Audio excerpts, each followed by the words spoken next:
सिंहस्थ कुंभमेळ्याच्या पार्श्वभूमीवर त्र्यंबकेश्वर येथे विविध पायाभूत सुविधा उभारण्यावर भर देण्यात येत असून भाविकांना अधिकाधिक सुविधा उपलब्ध करून देण्यासाठी शासन कटिबद्ध असल्याचे प्रतिपादन जलसंपदा तथा कुंभमेळा मंत्री गिरीश महाजन यांनी केले।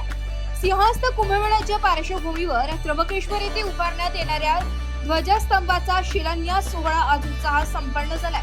जलसंपदा तथा कुंभमेळा मंत्री गिरीश महाजन यांच्या प्रमुख उपस्थितीत अयोध्येतील श्रीराम जन्मभूमी तीर्थक्षेत्र न्यासाचे कोषाध्यक्ष गोविंद देवगिरी महाराज यांच्या हस्ते शिलान्यास करण्यात आला।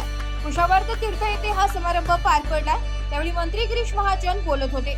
यावेळी खासदार राजू वाचे, आमदार हिरामण खोसकर, आखाडा परिषदेचे अध्यक्ष रवींद्र पुरीजी महाराज, महामंत्री हरिगिरीजी महाराज तसेच आनंद आखाड्याचे प्रमुख शंकरानंद सरस्वती, नगराध्यक्ष त्रिवेणी तुंगार, विभागीय आयुक्त डॉक्टर प्रवीण गेडा, कुंभमेळा मंत्री विकास प्राधिकरणाचे आयुक्त शेखर सिंग, जिल्हाधिकारी आयुष प्रसाद, उपजिल्हाधिकारी शरद घोरपडे, जलसंपदा विभागाचे अधीक्षक अभियंता राजेश गोवर्धने, कार्यकारी अभियंता निलेश पाटील, सार्वजनिक बांधकाम विभागाचे कार्यकारी अभियंता नवनाथ सोनवणे, राहुल पाटील, कार्यकारी अभियंता वैभव भागवत पालखीर, तहसीलदार गणेश जाधव, त्र्यंबकेश्वर नगर परिषदेचे मुख्याधिकारी गोविंद जाधव, त्र्यंबकेश्वर पुरोहित संघाचे अध्यक्ष मनोज थेटे यांच्यासह नगरसेवक, अधिकारी, पदाधिकारी उपस्थित होते।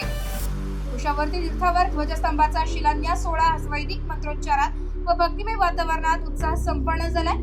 या सोहळ्याचे आयोजन अखिल भारतीय आखाडा परिषद व पुरोहित संघ त्र्यंबकेश्वर यांच्या वतीने करण्यात आले। यामध्ये जुना आखाडा, निरंजनी आखाडा, महानिर्वाणी आखाडा, आनंद आखाडा, अहमान आखाडा, अड्डल आखाडा, बडा उदासीन आखाडा, नया उदासीन आखाडा, निर्मल आखाडा आदींचा सहभाग होता।